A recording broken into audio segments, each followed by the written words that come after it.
Hey everybody, today I did something that is new and very new in the field of breast augmentation in New York and around the world, but especially in the United States.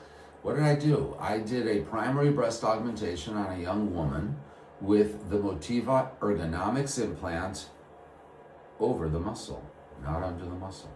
You may have heard me speak, and you may have heard all over the place about something called animation deformity. That's what happens when you do what has been historically the gold standard among leading American and international plastic surgeons, what we call dual plane augmentation. So we cut the bottom of the pec muscle, pec major, and your implant sits covered by the top of the pec, but it retracts a little, so the bottom of the implant is free. That's why it's called dual plane.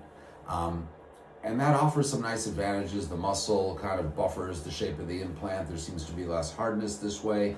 But when you flex your chest, like you're opening a jar or flexing your chest for whatever reason, you're dancing, your breasts kind of move.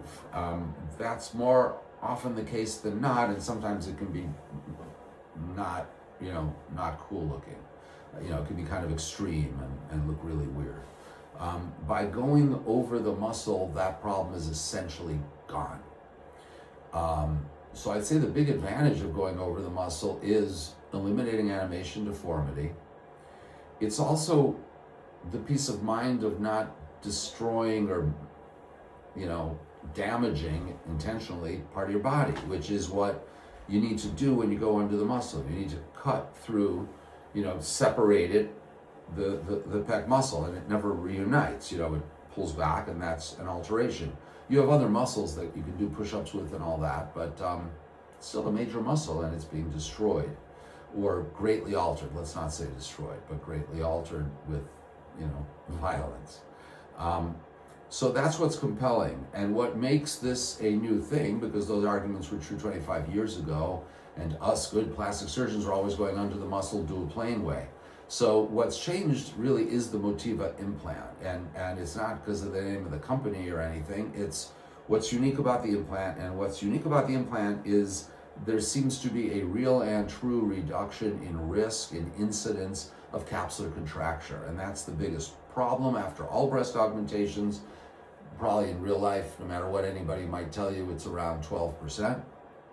Anybody that says that they get none, they should be publishing their results, because they're either full of it or they're truly exceptional and way too modest.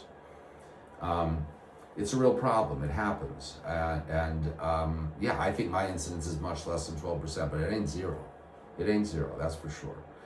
And the Motiva is a game changer on that. The surface is a surface that the cells that make contracture don't like growing on. That's the best way to explain it. It's a nano-textured surface. Even though they call it smooth, there's a 4-micron variability in it. So that allows me to do that specifically in a patient like this morning, a young woman who has adequate body fat and breast tissue to cover that top, so she's not going to see rippling. So I think what we did was really cool. She wanted to go with a scar under the breast. That's the easiest way to do it.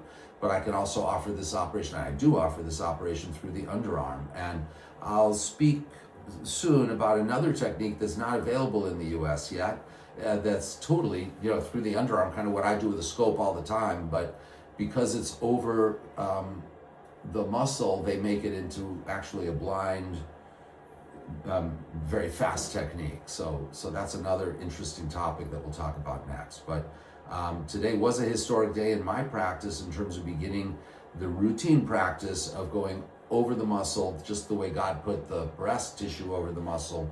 We're now more and more being able to put the implant over the muscle. And if you're asking, what if I'm skinny? I really want this, but I'm lean. Am I going to have a ripple problem? The answer is you might. And we'll assess you and tell you. But if you do have that potential, we can solve that either by liposuction and fat transfer if you're an appropriate candidate to lose fat somewhere else. That really works. Or to use cadaver-derived fat, which is now also available. So those are options, and it's important for you to know your options.